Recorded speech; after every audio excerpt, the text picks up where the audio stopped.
Hey skiers, I'm Jeff from skiessentials.com. Welcome to our 2023 ski test. Today we're talking about the Black Crow's Divus. This is a pretty cool ski. It's not really the first thing that people think of when they think of Black Crows as a company. I think the company or the brand is more aligned with freeride skiing, with big mountain terrain, even with touring, with their Freebird line. But they do also make skis like the Divus here. And I like to think about this as kind of just about the closest thing that you're going to see from Black Crows to more of a frontside ski. It is 82 underfoot, so not super narrow there. But when it comes to edge quickness and precision and all that stuff, this is about as good as you're going to get from Black Crows. And it's really fun. It's maybe giving up a little bit on the dedicated frontside side of the spectrum, when we're really talking about precision and precise carving, but it's gaining a lot of versatility, which we'll talk about in a little bit here.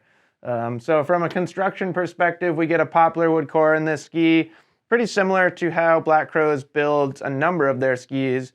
Poplar wood core, fiberglass, and in this ski we get that double H-shaped metal. So there's two sheets of Titanal metal in this ski that is literally shaped like an H. So it runs right along the edges here in the forebody of the ski, stops right there in the tip, which happens to be about where the rocker starts. And then same thing in the tail.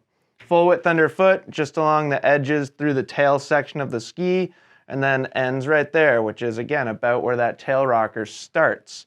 So pretty cool. That design of metal is designed to give you a lot of strength and stability and vibration damping when you're up on edge in a carve, but because it's not in the middle of the ski and not through the extremities of the ski, you're getting a lighter overall build as well as lighter swing weight. So this is a 177.3 centimeter length, coming in just at 1,650 grams. So that's pretty darn good for a ski with metal. Obviously it's not a system ski, so if you were to compare it to like a system frontside ski, you'd see a big difference in weight because we don't have the binding here. But yeah, for the most part, a very lightweight ski for what it is.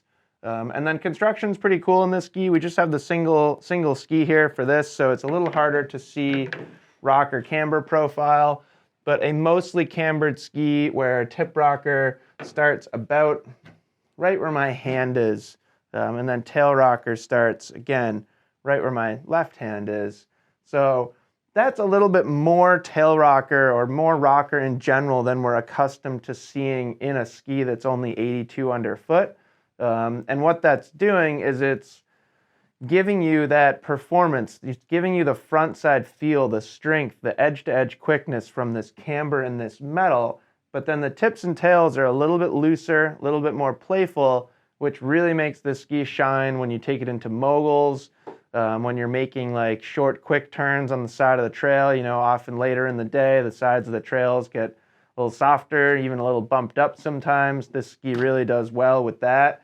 And what's cool about it is you can play around on the side of the trail, and then you can go right back to the middle of the trail where it's typically really firm and kind of scoured, and the ski's going to hold. It's got good, strong edge grip underfoot, even a pretty strong longitudinal flex pattern. So there's certainly some strength and stability to this ski.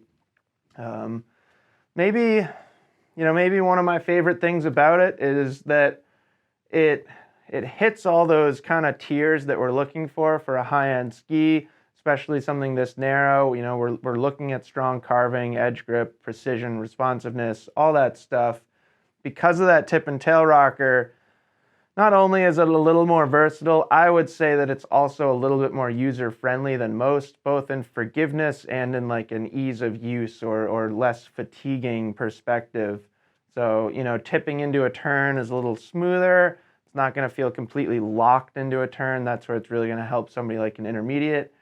So yeah, big range of skiers that can get on this and enjoy it, from a developing intermediate who wants a relatively strong, kind of narrower all-mountain ski, all the way up to an expert skier who would, this is really just like kind of a Swiss Army knife. You can do a whole bunch of stuff on it, really have a blast.